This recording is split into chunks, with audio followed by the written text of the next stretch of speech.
In the name of the one holy, living, and true God, amen.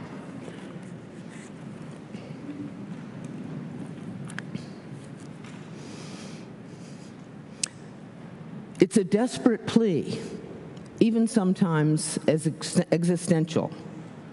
What am I to do? Other times it's more practical, but always urgent. A little blond boy, 10 years old, dressed in khakis and a blue-striped polo shirt, stands in the companionway of a giant jet bound for Tokyo. He is flying for the first time unaccompanied to visit his father there. Suddenly, frightened, he turns to his mother and asks, "What do I do now?" Wishing she could simply take his hand and go with him, she guides him to the flight attendant, hugs him goodbye, turns to go. An old man, confused and uncertain because of dementia, looks to his wife after breakfast. "What should I do now?" She has no answer. What is he to do, given the diminishments he endures? His plea is poignant, often repeated. What should I do? And then this past August, lying in a hospital bed in Maine, I too agonized. What am I to do now? I had taken a terrible fall off of a high dock ramp and fractured my pelvis in 4 places. I couldn't walk or barely even move, and I needed oxycodone every 4 hours for pain. Would I ever move normally, drive again, walk my dog? Would I ever stand in this pulpit or at that altar again? What was I to do? And I remembered a prayer I'd always loved in the prayer book. So when dear David Griswold called during those first hazy days, I asked him to read it. Here's the prayer. "This is another day, O Lord. I know not what it will bring forth, but make me ready for whatever it may be. If I am to stand up, help me to stand bravely. If I am to sit still, help me to sit quietly.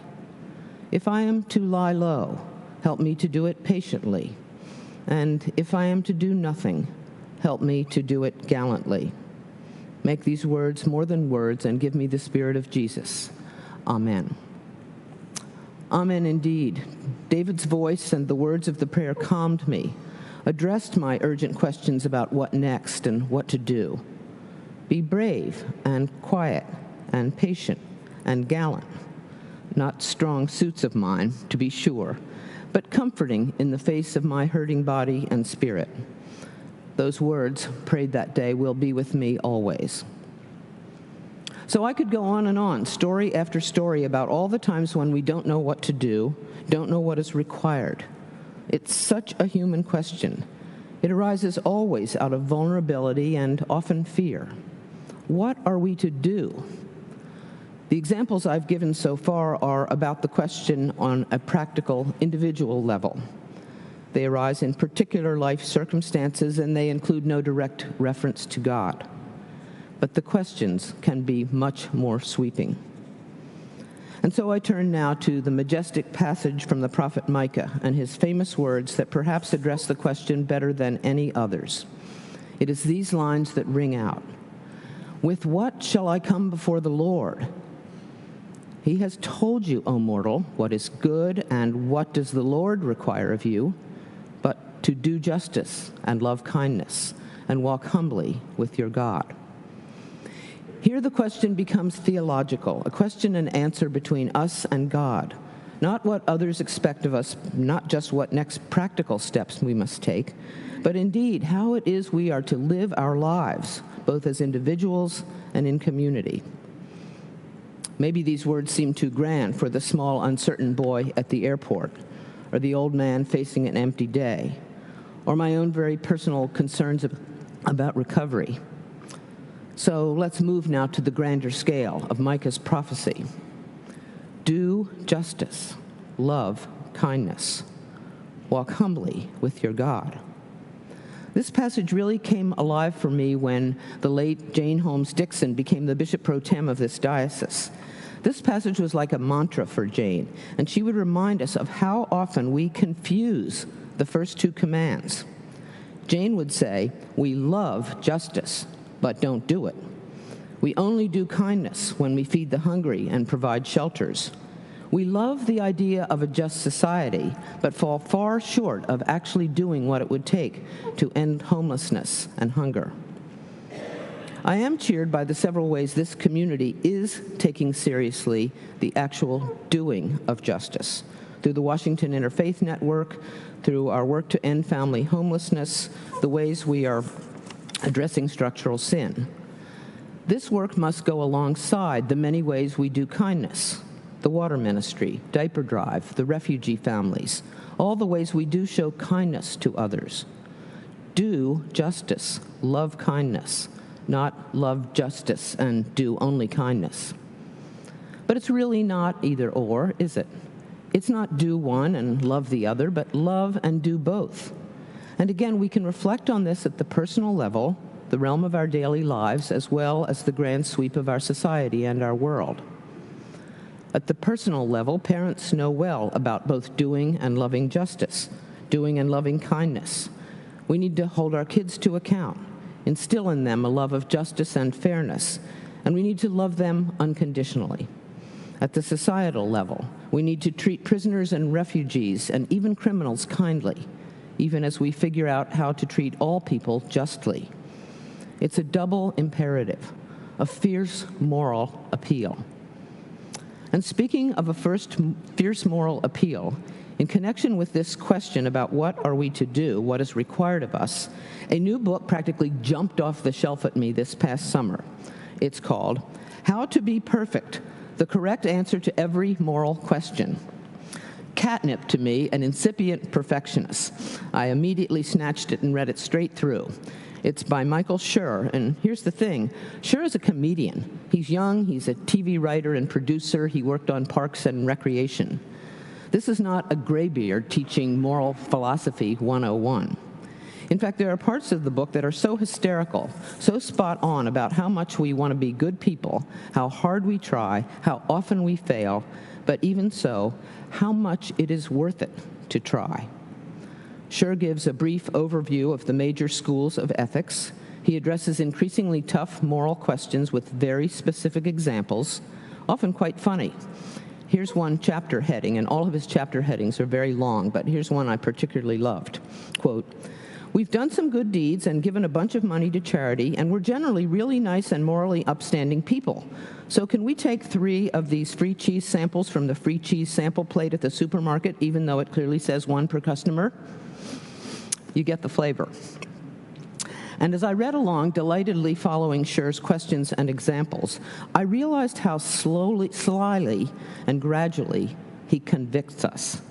We never will be perfect. There aren't correct answers to every moral question. Maybe some, but never all. And regardless, we will never be able to always do the right thing. Here's where walking humbly with our God comes in. We can't, no matter how hard we try, always get it right. Schur encourages humility. He doesn't condemn our failures. He maintains that the effort to be good is worth it, and that trying again and again and again after failure is what is required.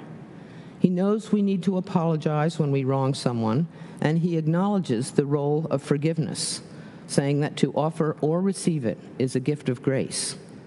Here again, humility and the willingness to keep trying are more important than moral perfection. I return now to our scriptures and the original question addressed by Micah about what God requires of us.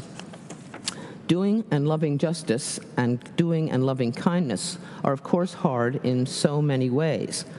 And along with Michael Schur, we need to be aware of our limitations and our need for humility. So what am I to practically, specifically do?